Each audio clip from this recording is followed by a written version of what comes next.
Kita ke informasi lain, Komisi Pemberantasan Korupsi akan menggelar pertemuan dengan Kapolri Tito Karnavian terkait kasus penyerangan terhadap penyidik senior KPK, Novel Baswedan. Pertemuan ini juga akan membahas dugaan keterlibatan petinggi kepolisian dalam penyerangan. Setelah lebih dari 2 bulan sejak penyerangan dengan air keras terhadap penyidik senior Novel Baswedan, KPK akan kembali menggelar pertemuan dengan Kapolri Tito Karnavian pekan depan. Wakil Ketua KPK Laode Muhammad Syarif mengatakan pertemuan ini dilakukan karena ada indikasi keterlibatan petinggi kepolisian seperti yang diungkapkan beberapa pihak termasuk Novel sendiri.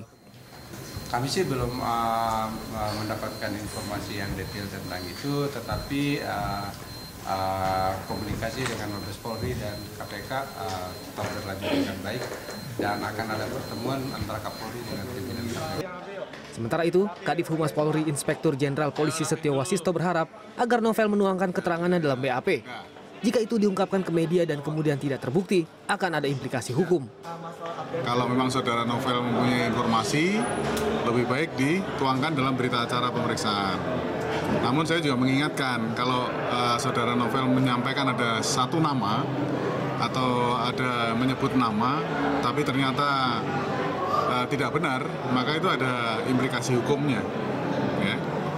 Oleh sebab itu saya menyarankan, kalau memang dia mempunyai informasi-informasi, silahkan dituangkan dalam berita acara. Sebelumnya, kepolisian sudah beberapa kali menangkap orang yang diduga melakukan penyerangan terhadap Novel. Termasuk seseorang bernama Miko yang sempat diumumkan Kapolri Tito Karnavian sebagai terduga pelaku. Namun belakangan, mereka dilepaskan begitu saja karena tidak ada bukti. Penyerangan menggunakan air keras terhadap Novel terjadi pada 9 April 2017 sesaat setelah Novel menunaikan sholat subuh di dekat rumahnya.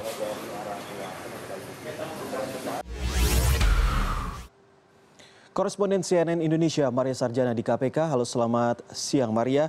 Ini sebenarnya apa saja yang dipersiapkan KPK sebelum menggelar pertemuan dengan Kapolri?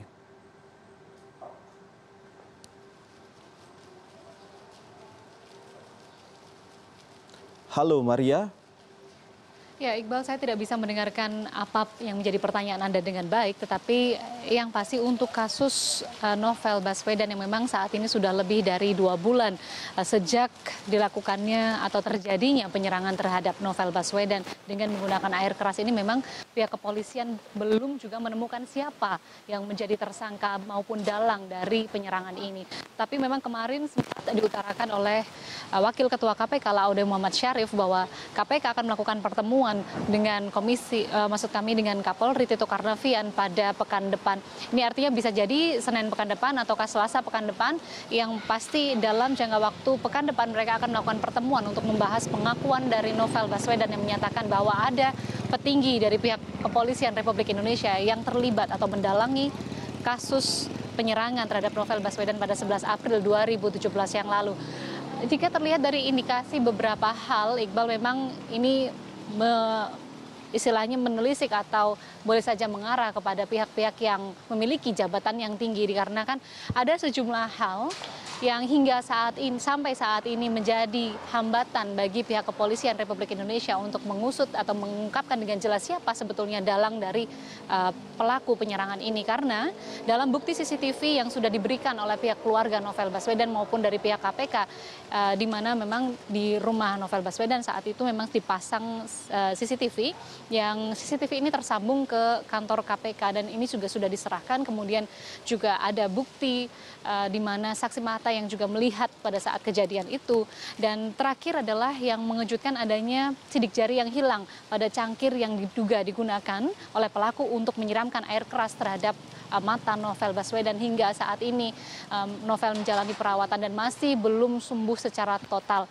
Iqbal, kita juga harus prihatin karena Novel Baswedan merupakan penyidik senior KPK yang memang terlibat atau sedang mengusut beberapa kasus besar di Indonesia. Kasus korupsi seperti KTP elektronik, kemudian ada juga impor daging sapi, dan beberapa waktu yang lalu juga mengenai kasus simulator SIM, di mana simulator SIM ini juga sempat terjadi gesekan antara Polri dan juga KPK, di mana saat itu pada tahun 2012 sempat KPK didatangi oleh puluhan kepolisian ketika Joko Susilo disebut sebagai tersangka dari korupsi simulator SIM. Setidaknya itu memang gesekan dengan Komisi Pemberantasan Korupsi dan juga Kapolri, Kepolisian Republik Indonesia ini juga terjadi beberapa kali, tidak hanya dalam kasus simulator SIM. Namun kita juga masih ingat bahwa ada kasus Budi Gunawan di mana KPK mengusut rekening gendut aparat kepolisian, dan saat itu juga sempat mengatakan bahwa BG atau Budi Gunawan diduga memiliki rekening yang begitu besar dan diduga terindikasi dengan korupsi. Namun memang ini belum memiliki bukti yang jelas, dan apakah yang nanti akan dibawa oleh